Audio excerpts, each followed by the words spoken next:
Hello, this is Mr. Froelich. Today's screencast will be going through the formation and types of clouds. This is one of my favorite topics to teach besides the rock unit. So let's begin. So one of the things that we need to cover when we discuss clouds is how they are formed. One of the major questions that I usually get is, hey Mr. Fro, how are clouds formed and what are they made out of?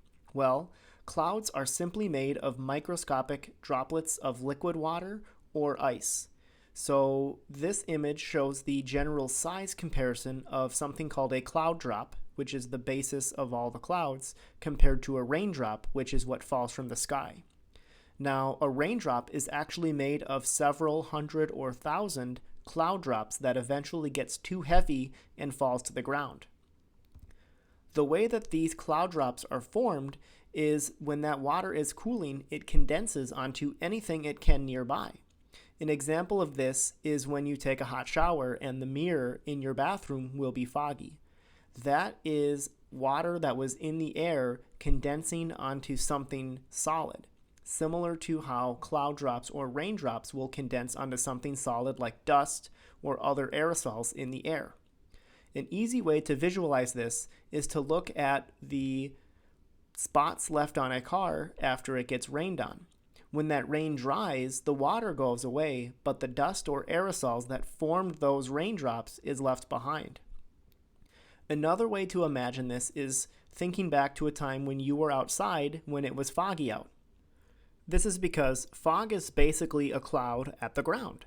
So as you were walking around or being outside when it was foggy, you maybe eventually started to feel kind of damp, and that was because those cloud droplets are sticking to your clothes and your skin. Now, the other topic that we have to cover is how a cloud actually forms. There are a few basic things that we have to remember, and the first thing is that clouds are only going to form when warm air is rising into cooler air. This is because as that air is rising, if it's not going to be warmer than the air around it, it'll sink, similar to a hot air balloon that needs warm air to rise. So that warm air will rise from the ground, either from absorption of energy from the sun or convection or something like that. And as the warm air rises, it will rapidly cool and eventually reach what we call the dew point. In this case, the dew point is the temperature at which the water is squeezed out of the air, similar to squeezing water out of a sponge. Now, air can only hold so much water, and how much it can hold depends on the temperature. The colder the air, the less water it can hold. Think back to when it's like winter in Minnesota, the air tends to be very, very dry, and your lips might get chapped faster than they do in the summer when it can be very humid. When that water condenses and cools off, it's going to find anything nearby that it can to stick to, and in this case, that will be the aerosols or dust in the air. This animation shows how the water molecules will find that particle of dust and literally stick to it, growing into larger and larger drops until you have a cloud drop. Now, this process could continue and form rain eventually.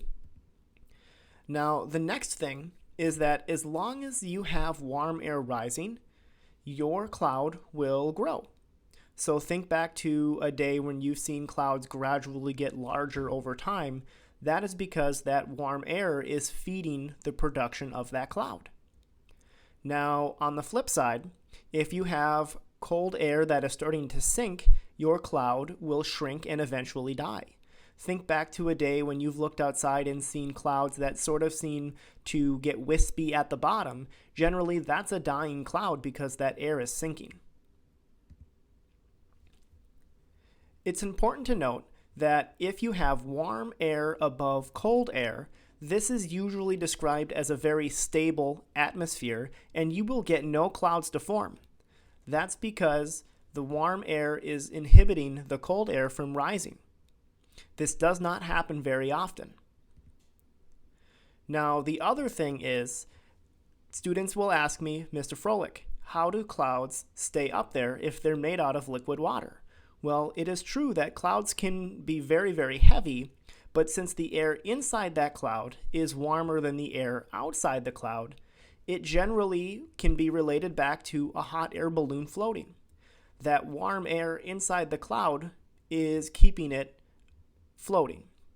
Now, the air inside the cloud is warmed because you have water that is going from water vapor down to liquid water, which releases latent heat, which we described back with the energy budget of the planet Earth. Now, to help us visualize the actual formation of these clouds, this time lapse is designed to show us the growth of a cloud over maybe a couple of hours. Now, it's important to note that this cloud is being fed by warm air, and we know this because it's continuously getting larger. If this cloud is allowed to grow large enough, it will eventually become a storm cloud. Now, while you watch this, I want you to note that the cloud itself almost seems to be sort of boiling out of the air. This is showing the rising air motion and how the cloud is formed overall. If you are interested in seeing more, YouTube has tons of cloud time-lapse videos. I just tried to pick one that showed the basic and general form of how a cloud is growing. Next, we will cover the 3 basic cloud types.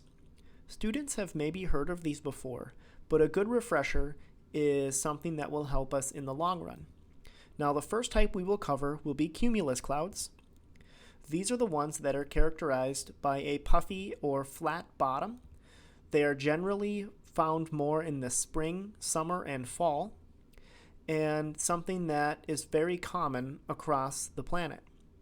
Now, when the conditions are right, these can grow very, very large and create what some students have called an anvil cloud or a cumulonimbus cloud, which is something we will cover later. The next cloud type that we will cover will be stratus clouds. Stratus clouds are generally thought of as the type of cloud that covers the entire sky with flat sheets that tend to be a little bit darker gray than cumulus. They will cover the entire sky, like we said, similar to a blanket. They generally don't have to grow as thick as a cumulus cloud, and sometimes, if you were on an airplane, could pass through the layer of clouds in a couple of seconds. Some images of what these clouds look like kind of paints a picture of what we would call a sort of gloomy or cloudy day. There will be cases where stratus clouds can produce rain or snow, and they can also form at different altitudes or heights. The name of that particular cloud will sort of give you a hint as to if it's formed higher up or lower down compared to the ground. Now, what makes them different from cumulus clouds is they require some sort of large-scale lifting mechanism that maybe is the size of a county or state. This is different than a cumulus cloud, which can be very tiny and warmed by a small bubble of air that is rising.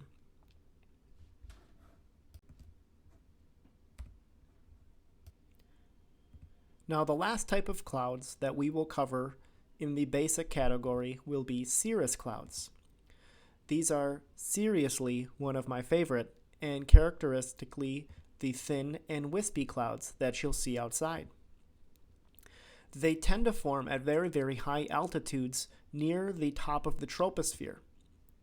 They're made of ice crystals since they are formed in such a cold region of the atmosphere, and as a result, you will never get rain or snow from them. So lastly, we will cover some special cases that can happen with different cloud types. Most of the time, this happens when you combine 2 of the basic cloud types together, for example, a cumulocirrus cloud, which is basically a puffy cloud mixed with a wispy cloud.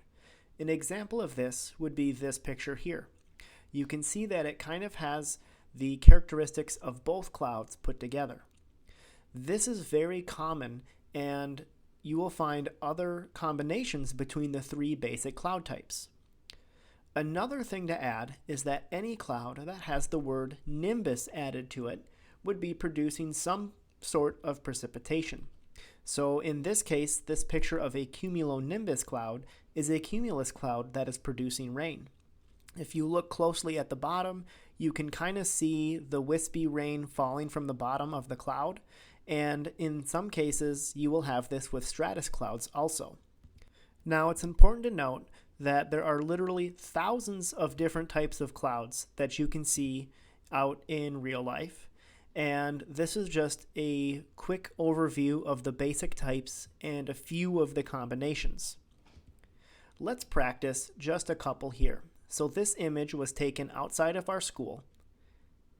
And if you look closely, you will see that this is a combination of stratus clouds because it is a layer that blankets the sky. And each of these is sort of a puffy shape, which makes this a stratocumulus cloud. The next example is from this picture.